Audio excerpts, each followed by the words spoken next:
Bonjour, c'est Gilles sur boursicoté.com. Voici l'analyse technique du CAC 40 pour cette journée du vendredi 29 mai 2015. Avec aujourd'hui donc cette grosse séance de baisse sur des inquiétudes, notamment sur la situation grecque. Donc on était ici sur cette zone, je vous avais indiqué la zone des 5100-5099 à préserver pour rester sur une possibilité ici de repasser au-delà des 5212, voire pour aller tester les plus hauts. Et bien cette zone a été cassée et puis suite à cela on a vraiment validé un puissant mouvement baissier. Donc un mouvement baissier qui nous ramène ici sur cette zone des 5010 points, qui était aussi une zone majeure d'une précédente phase d'évolution. Zone support, vous voyez que le support que l'on avait tracé ici, qui correspondait à un triangle, donc avec une sortie par le haut, eh bien, a été validé. On a ici ce support qui est toujours significatif, donc on va d'ailleurs supprimer voilà, la résistance. Alors, bon, cette zone ici qui coïncide avec les 5010 points, préserve encore des chances de repartir à la hausse. Mais quoi qu'il arrive ici, la dynamique est nettement affaiblie. Même si on reporte ici la ligne sur la partie haute, on peut trouver effectivement quelque chose qui ressemble à un début de tendance. Mais il faut confirmer, il ne faudrait pas pour cela casser ici cette zone. Et donc ça sera un petit peu l'enjeu de lundi, avec donc cette zone des 5010 points ici qu'il faudra surveiller comme le lait sur le feu. Du point de vue des indicateurs techniques, donc on a une configuration qui se neutralise sur le RSI. Stochastique est en train de lancer un signal baissier, donc attention, un signal baissier simultané à une rupture de cette zone de support serait significatif avec un gros potentiel de baisse. Là, le MACD accompagne le mouvement, on rentre là aussi en phase baissière sur le MACD, et ce qui est inquiétant, c'est que l'on a beaucoup de volume sur cette séance. On peut le voir ici, des volumes qui ressortent nettement de la moyenne et qui sont nettement supérieurs à ce que nous avions précédemment. Donc on avait ici cette phase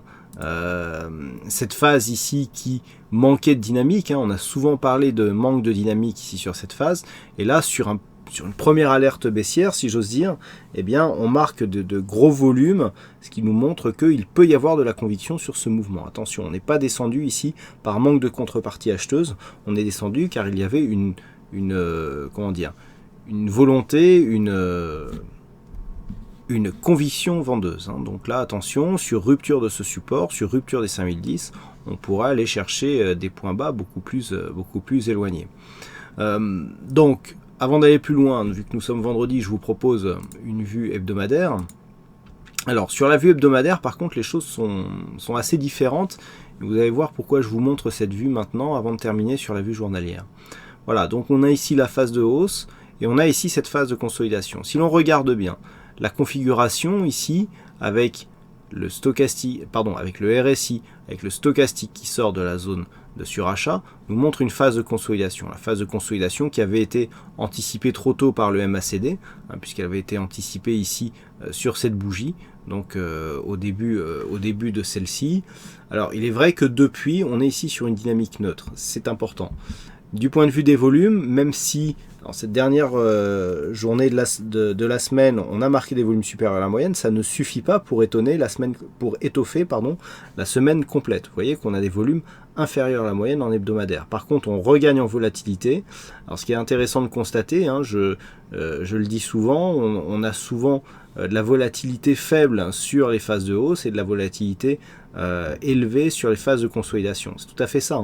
Phase de hausse ici, on a une volatilité très faible. Phase de consolidation, même s'il n'y a pas réellement consolidation baissière, comme nous allons le voir, mais ici une consolidation horizontale, eh bien on a ici un peu plus de volatilité.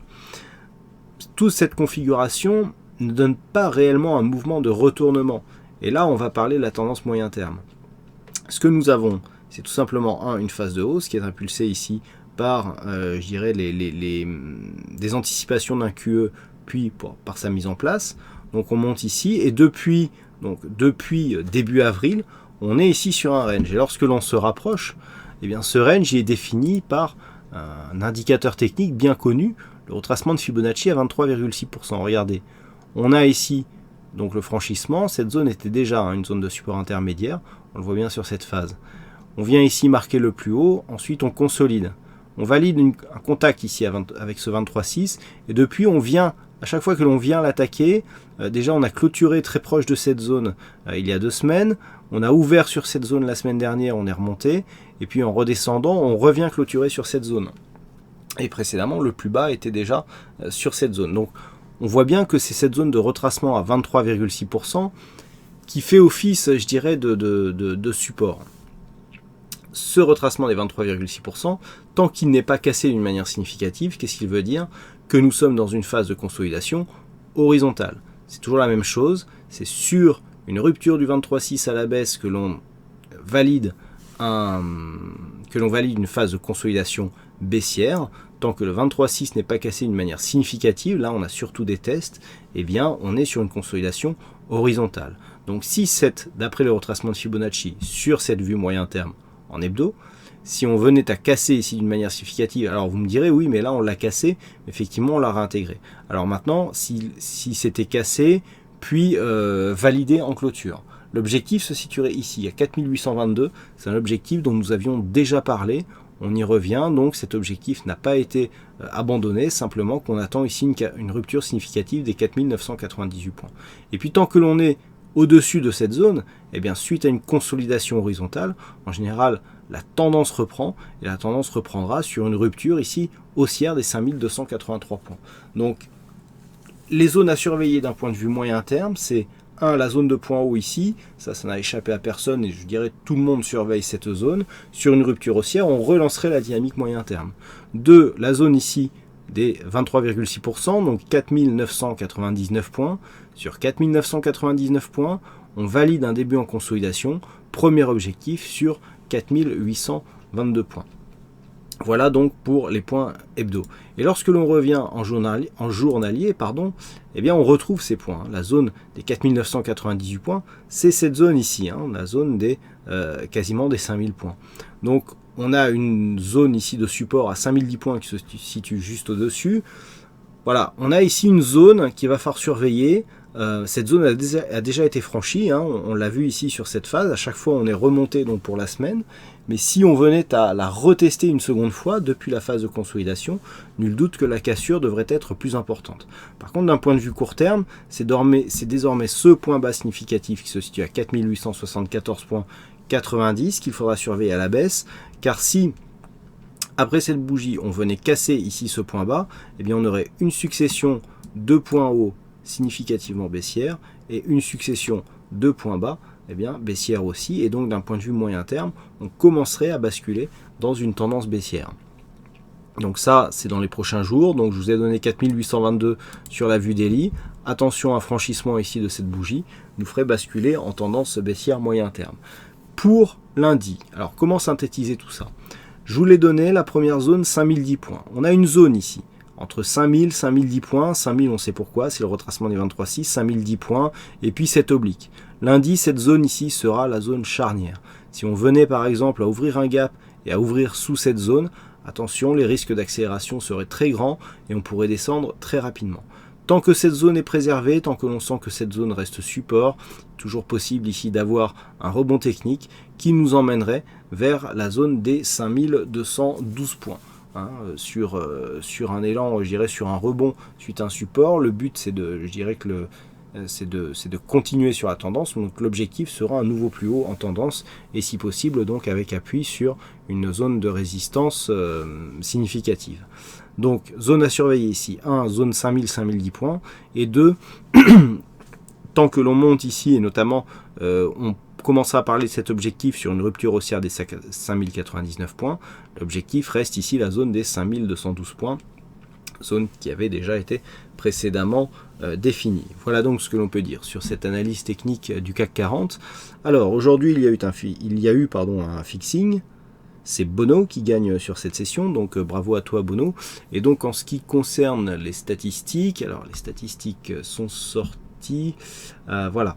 Alors c'est assez spécial ce que nous avons, on a une probabilité à 63%, non attendez, excusez-moi, je me suis trompé, voilà, hop, voilà, alors Voilà, donc il y avait effectivement un bug, donc là tout est revenu. Donc la probabilité, elle est haussière pour la prochaine séance, elle est à 63%, donc assez marquée. Notamment, nous avons quand même pas mal de cas représentatifs. Cette statistique est doublée de signaux sur des algorithmes que j'utilise qui donnent aussi des signaux haussiers. Donc on devrait avoir une hausse sur la prochaine séance, parce que là la probabilité est relativement bien marquée, et donc vous aurez les statistiques plus complètes dès lundi matin, hein, même je dirais dès dimanche soir. À noter les quelques statistiques en milieu de semaine qui étaient ressorties baissière avec un bon potentiel, hein. Alors elle était juste à 3 étoiles, mais il me semble que la probabilité était assez forte. Vous voyez que sur la bougie du jour, eh bien, ces statistiques ont été totalement validées. Voilà donc pour cette analyse technique du CAC 40. Donc je vous souhaite à toutes et à tous une bonne soirée, bon week-end, bonne chance dans le prochain trade, et on se retrouve donc dès la semaine prochaine pour d'autres analyses techniques sur le site boursicoté.com. Bonne soirée à tous.